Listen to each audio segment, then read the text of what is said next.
Hello guys, in this video I'm going to search stations on the Indian Railway application, but first I just want to mention, don't forget to subscribe to my channel because at 10,000 subscribers I am going to show you my whole YouTube revenue statistics and growth strategy, how to make money online. Now let's jump into it. First of all, open the app on your phone.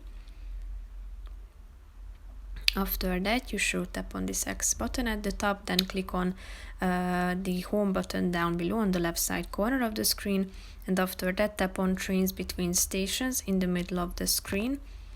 After that, you should type in your source station into the first section, and then the destination station name should be selected as well. Then select date. Here you can select it.